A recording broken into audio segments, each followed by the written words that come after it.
Assalamualaikum. I am Abdurrahman, Head of Videography of XUET Photography Society of tenure 2024 to 2025. Basically, this is the first video workshop जिसके अंदर मैं कोशिश करूँगा कि starting से beginning level से लेके तमाम बेसिक्स को क्लियर कर लूँ और उसके बाद आपको कोशिश करूँगा कि मज़ीद चीज़ें भी बताऊँ। हम स्टार्ट यहाँ से करेंगे। Contents, these are the contents कि व्हाट इज़ वीडियोग्राफी, और उसके बाद हम difference between videography and cinematography discuss करेंगे। उसके बाद मैं बताऊँगा बेसिक कैमरा सेटिंग्स जो कि हम फोटोग्राफी और वीडियोग्राफी में मेनली यूज़ करते हैं, वो इसमें क्लियर हो जाएंगी। Resolution and frame rate, framing and composition, most important things. उसके बाद टाइप ऑफ शॉट्स कि किस तरह की इमोशंस को दिखाने के लिए हम किस तरह के शॉट्स लेते हैं। फिर कैमरा एंगल्स और camera movements, most importantly lightning. Let's start with what is videography. Videography is the process of capturing videos और मूविंग इमेजेस। हम इस चीज़ को तो बहुत अच्छे से जानते हैं कि अगर फोटोग्राफी में देखा जाए तो फोटो किसी भी एक स्टिल मोमेंट को कैप्चर कर लेता है। कोई भी एक मूवमेंट हो रहा है या कोई भी मोशन है, कुछ भी है, अगर कैप्चर करेंगे तो एक फ्रेम होगा और एक फ़ोटो होगी जिसके अंदर एक स्टिल ऑब्जेक्ट या कोई भी मोशन हमें नज़र आएगा, वो एक स्टिल पोजीशन पे नज़र आएगा। अगर इसी तरह हम पिक्चर्स ले लें किसी एक मूवमेंट की, एक मूवमेंट है उसकी स्टिल, हम उसकी नंबर ऑफ पिक्चर्स ले लेते हैं। लाइक 10 सेकेंड्स की हमने पिक्चर्स ले ली हैं, लाइक 30 to 40 पिक्चर्स ले ली हैं, और उन पिक्चर्स को हम कंबाइन कर देते हैं और फिर प्ले करते हैं।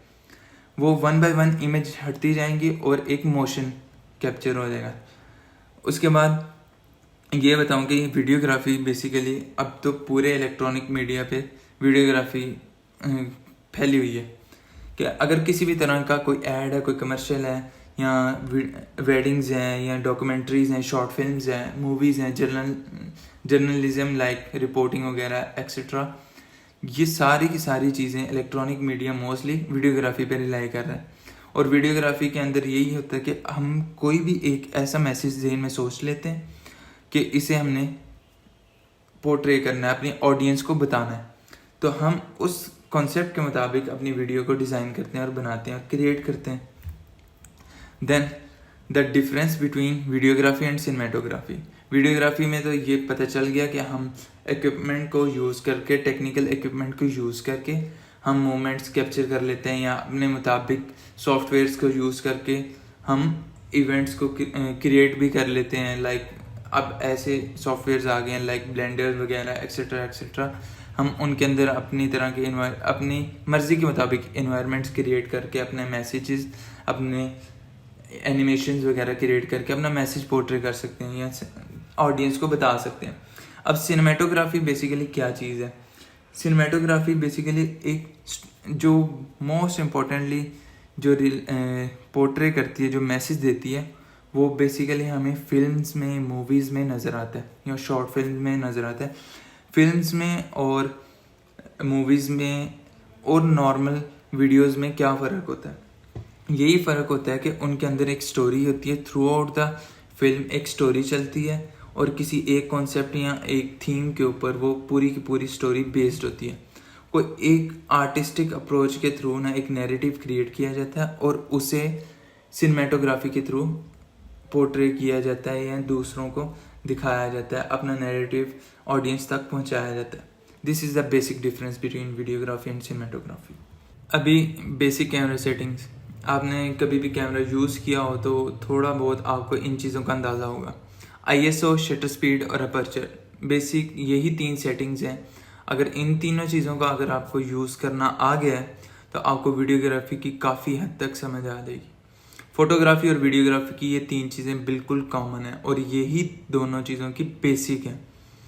अब ISO basically it is a artificial light, artificial brightness जो कि आप खुद इंड्यूस कराते हो पिक्चर या फ्रेम या वीडियो में। अब यहाँ पे एक रिलेशन भी है ट्रायंगल में बताया हुआ कि अगर ISO बहुत ज़्यादा बढ़ा दोगे ना तो लाइट भी बहुत ज़्यादा हो जाएगी और नॉइज़ बहुत ज़्यादा हो जाएगी। नॉइज़ का मतलब बेसिकली होता है कि उसके अंदर जो ग्रेन्स हैं, नंबर ऑफ ग्रेन्स बढ़ जाते हैं और आपकी पिक्चर क्वालिटी डाउन हो जाती है। सेम अगर लाइट को ज़रूरत से ज़्यादा कम कर दोगे तो डार्क हो जाएगी पिक्चर, और उसके अंदर ज़ाहिर बात है अगर डार्क होगी और नॉइज़ भी कम हो जाएगा। अब shutter speed, what is shutter speed? Shutter speed असल में होता है कि अगर आप कोई भी पिक्चर क्लिक करते हो, कैमरा यूज़ कर रहे हो, और अगर आप शटर स्पीड कम रखते हो, वीडियो कैप्चर कर रहे हो या फोटो कैप्चर कर रहे हो, शटर स्पीड कम है मतलब बहुत स्लोली शटर ओपन होगा, लाइट एंटर होगी, और शटर डाउन होगा, शटर बंद हो जाएगा। तो जो लाइट एंटर हुई है उसी की मदद से पिक्चर इमेज क्रिएट होगी। और अगर शटर स्पीड ज़्यादा है तो जल्दी ओपन होगा और जल्दी बंद हो जाएगा। लाइट को बहुत थोड़ा टाइम मिला एंटर होने के लिए, और अब उसी थोड़ी लाइट ने इमेज प्रोड्यूस करना है, तो अब लाइट कम गई है तो ज़ाहिर बात है इमेज भी डार्कर होगी। और यही सेम सिनेरियो है वीडियो के साथ। अगर वीडियो के दौरान आपने शटर स्पीड कम रखी हुई है तो वीडियो जो कैप्चर कर रहे हो वो ब्राइट होगी, और अगर आपने शटर स्पीड बढ़ाई हुई है तो जाहिर सी बात है आपकी जो वीडियो कैप्चर हो रही है वो डार्कर होगी। अब aperture basically depth of field होती है कि आपका जो फ्रेम है, फ्रेम के अंदर आपका सब्जेक्ट है, सब्जेक्ट की जो सराउंडिंग्स है ना वो कितनी ब्लर होगी। अगर आपका एफ पॉइंट डाउन है मतलब कम है तो आपकी ब्लरनेस ज़्यादा होगी, और अगर आपका एफ पॉइंट ज़्यादा है लाइक 4 है, 5.6 है, 7 है, 10 है, तो आपका जो सराउंडिंग है, जो बैकग्राउंड है वो ब्लर कम होगा। Now resolution and frame rate. Resolution से आपको अंदाज़ा होगा, रेजोल्यूशन वर्ड से, कि it is basically the quality. अब ये क्वालिटी आप वीडियो को कैसे कंट्रोल करता है कि असल में रेजोल्यूशन होती है कि आपकी जो number of pixels in width और number of pixels in height, ये आपके फ्रेम की बात हो रही है, आपके वीडियो के फ्रेम की, उसके number of pixels in height और number of pixels in width की होती है।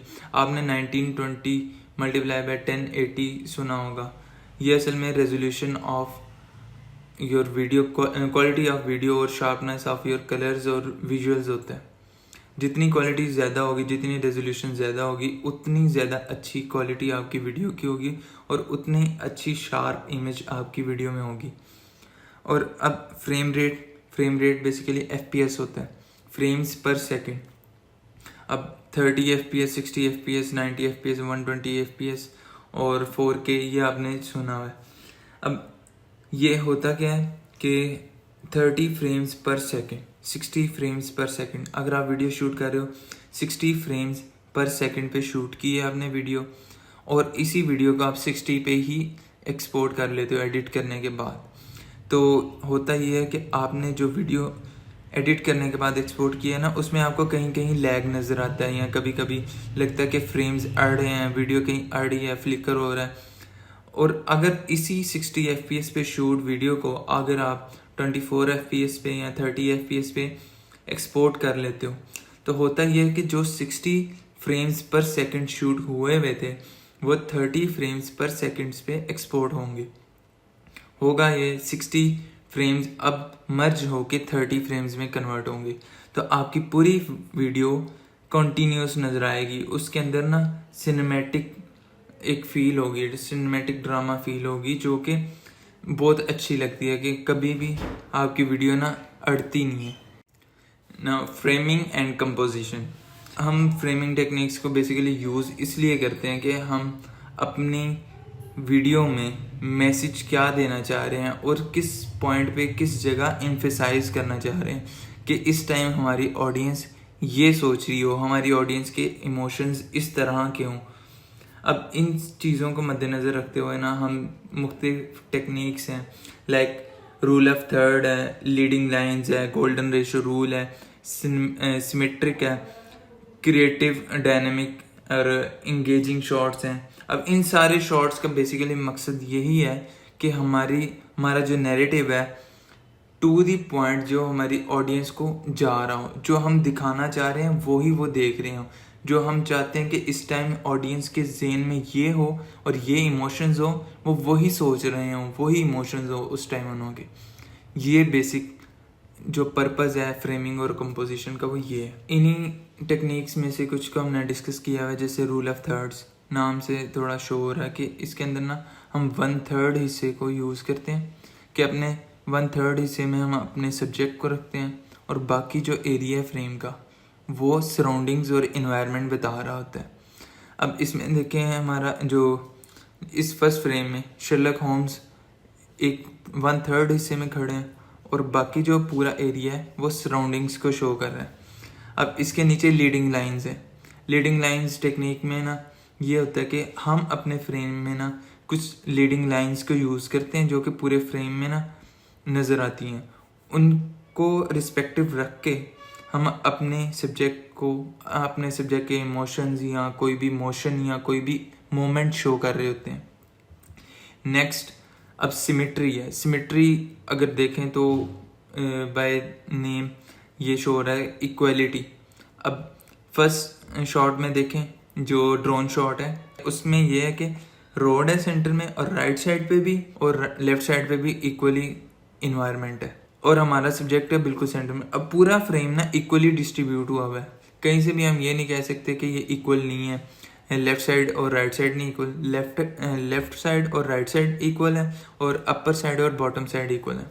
अब बॉटम शॉट में देखें जहाँ पे एक सब्जेक्ट है जो कि बाइनोकुलर लेके तो देख रहे हैं, अब उसकी लेफ्ट साइड और राइट साइड इक्वल है, इसे भी सिमेट्री शॉट कहते हैं। अब दोनों में देखा कि है सिमेट्री शॉट्स, लेकिन हम जो दिखाना चाह रहे हैं दोनों में पर्पस डिफरेंट है। एक में हम दिखा रहे हैं कि इन्वायरमेंट क्या है, दूसरे में हम दिखा रहे हैं कि हमारा सब्जेक्ट एक्शन क्या कर रहा है। नाउ गोल्डन रेशो, अब ये टेक्निक बहुत यूज़ होने वाली टेक्निक है। अब गोल्डन रेशो में ये है कि अब एक मैथमेटिकल रूल के मुताबिक ना इस रेशो से ना पूरा जो फ्रेम है वो एक टेक्निक के थ्रू डिवाइड किया गया। अब ये पूरी कर्व देख रहे हो आप, लेफ्ट बॉटम साइड पे देखना, अब ये पूरी कर्व है, ये घूमती जा रही है और जो जो अंदर को जा रही है अपने सर्कल की तरफ ये फिर और कर्व होती जा रही है, इसका कर्वेचर बढ़ता जा रहा है। और जहाँ पे इसका कर्वेचर सबसे ज़्यादा है मतलब ये हुक, इस जगह पे हम अपने मेन सब्जेक्ट को रखते हैं और बाकी पूरा ना इसके अंदर इन्वायरमेंट होता है। अब ये पूरी रेशो असल में बता क्या रही होती है कि हम कहाँ पे अपने सब्जेक्ट को रखें और हमारी ऑडियंस सबसे पहले किस जगह पे देखे और उसके बाद किस जगह पे देखे और उसके बाद किस जगह पे देखे। इससे आगे हैं types of shots. Her type of shot का ना डिफरेंट मकसद होता है। जैसे पहला एस्टेब्लिशिंग शॉट, कभी भी मूवी स्टार्ट हो रही हो ना आप देखेंगे जैसे हैरी पॉटर वगैरह, उसमें स्टार्टिंग में ना सबसे पहले उन्हें दिखाते हैं कि ये कहाँ पे इस्टेब्लिश हो रही है शॉट, ये कहाँ पे इस्टेब्लिश होने वाला है। जैसे वहाँ पे स्कूल का, हैरी पॉटर के स्कूल का सबसे पहले शॉट होता है ड्रोन शॉट, उससे ये पता चलता है कि पूरी की पूरी मूवी या स्टोरी कहाँ पे इस्टेब्लिश हो रही है। तो ये shot first of all location बताता है, सेकेंड ऑफ ऑल हमारे सब्जेक्ट की रिलेटिव साइज या रिलेटिव बताता है कि इस पूरी जगह में हमारा सब्जेक्ट कितना है और किस जगह पे लोकेट करता है ये बताता है। और इसके नीचे एक्सट्रीम लॉन्ग शॉट जो कि असल में ये भी एक वाइड शॉट ही है, लेकिन ये थोड़ा सा उसकी निस्बत छोटा है, लेकिन ये हमारे सब्जेक्ट की लोकेशन या इमोशन बता रहा होता है। लॉन्ग वाइड शॉट, अब इसमें थोड़ा सा क्लोजर इमेज होता है उसका हमारे सब्जेक्ट का। अब उसके बाद होता है फुल शॉट, ये बेसिकली हमारे पूरे कैमरा फ्रेम को फुल कर रहा होता है और इसी के अंदर सब्जेक्ट्स आ रहे होते हैं, जो हमारा सब्जेक्ट है वो इसके अंदर पूरा का पूरा आ रहा होता है। और इससे आगे है मीडियम लॉन्ग शॉट, इसके अंदर ये है कि हमारा सब्जेक्ट आता है और उसके रिस्पेक्टिव हम अपना इन्वायरमेंट दिखा रहे होते हैं। इसके नीचे मीडियम शॉट है जिसके अंदर बॉडी का मतलब एब्डोमेन से सर तक हिस्सा आता है, या यही आप नीचे कर सकते हैं, एब्डोमेन से फुट तक का हिस्सा ला सकते हैं, इसे मीडियम शॉट कहते हैं। अब क्लोजअप शॉट में ये फेस, जितना फेस है इतना ये शॉट होता है, इसके अंदर ना इमोशंस, एक्सट्रीम इमोशंस दिखा रहे होते हैं हम कि वो क्या फील कर रहा है और उसके चेहरे के क्या तासुरात है। और एक्सट्रीम क्लोजअप शॉट में ना हम इंटेंसिटी बता रहे होते हैं इमोशन की, और ये हो सकते हैं लिप्स के, हो सकते हैं nose, ears, eyes, hairs, hands, इनके एक्सट्रीम क्लोजअप शॉट्स होते हैं। अब ये एक पूरी डिस्ट्रीब्यूशन है एक पूरे फ्रेम के ऊपर की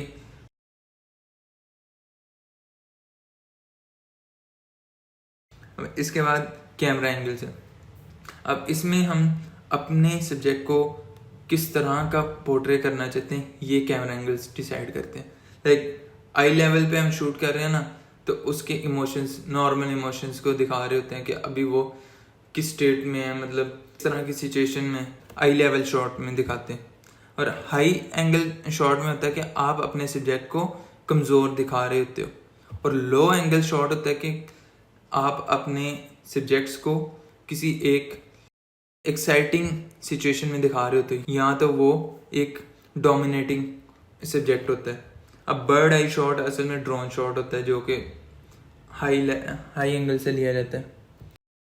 अब कैमरा मूवमेंट्स, अभी डिफरेंट कैमरा मूवमेंट्स है like pan, tilt, zoom, Dolly track, crane, handle. अब पैन असल में होता क्या है कि आप कैमरा को लेफ्ट टू राइट या राइट टू लेफ्ट मूव करते हो, और टिल्ट में अप टू बॉटम और बॉटम टू अप, और जूम में जूम इन और जूम आउट, और डॉली होता है। डॉली इसी तरह होता है कि आप कैमरा सब्जेक्ट की तरफ जा रहे हैं और सब्जेक्ट से बाहर आ रहे हैं, लेकिन इसमें एक चीज़ ये डिफरेंट होती है कि अगर आप सब्जेक्ट के करीब जा रहे हो तो कैमरा का जूम आउट कर देते हो, लेंस के थ्रू जूम आउट कर देते हो, और अगर बाहर आ रहे हो तो जूम इन कर देते हो।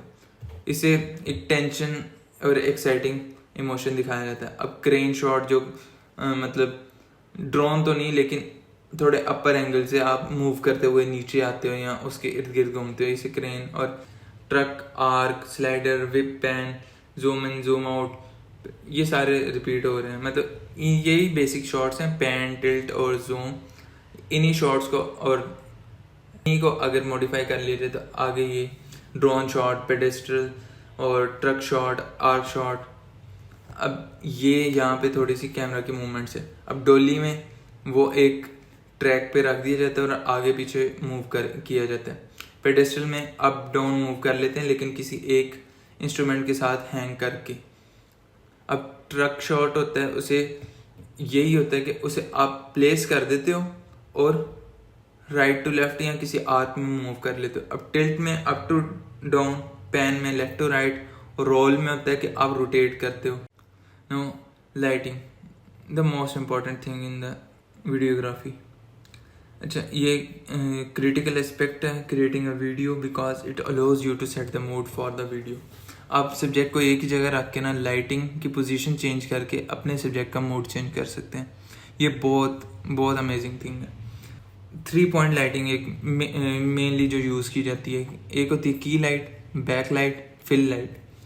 3 point lighting uses 3 main types of lighting, जो जिनका मैंने नाम बता दिया, की लाइट, बैक लाइट और फिल लाइट। बैक लाइट आपके सब्जेक्ट के पीछे होती है, की लाइट किसी एक स्पेसिफिक एंगल पे आप रख के की लाइट लगा देते हो, और फिल लाइट यूज़ होती है, कभी नहीं भी यूज़ होती है और कभी यूज़ कर भी लेते हैं कि जिस जगह पे डार्कनेस ज़्यादा आ रही है उस जगह से आप कवर करना चाहते हो तो फिल लाइट यूज़ होती है।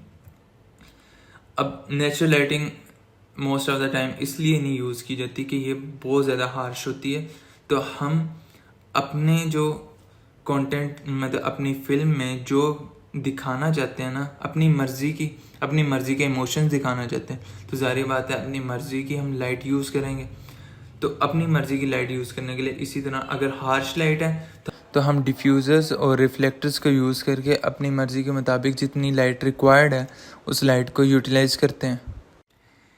That's it. एंड अभी इस वर्कशॉप के बाद आपको ना एक छोटी सी असाइनमेंट भी दे देते हैं कि आपने कुछ डिफरेंट टाइप ऑफ शॉट्स अपनी फेवरेट सीरीज़ और अपनी फेवरेट मूवीज़ से ना देख के उन शॉट्स के आपने स्क्रीनशॉट लेने और उनको डॉक्यूमेंट फॉर्म में कंपाइल करना, और उन शॉट के नीचे ना आपने ये बताना, लाइक कोई एस्टेब्लिशिंग शॉट है तो उसकी थोड़ी सी डिटेल लिखनी है। डिटेल में क्या होगा, आपने बताना है कि एक्सप्रेशंस क्या है एक्टर्स के और उसका इन्वायरमेंट क्या है। अभी कोई भी शॉट ऐसे जिसके अंदर ना बहुत क्लोजअप शॉट है और उसके अंदर टेंशन दिखाई पे, आपने बताना कि एक्टर इस टाइम ये सोच रहा था और ये शॉट एक्सट्रीम क्लोजअप शॉट है और इसके अंदर ये सिचुएशन है उसके इमोशंस की। बस दैट्स इट। अल्लाह हाफिज़।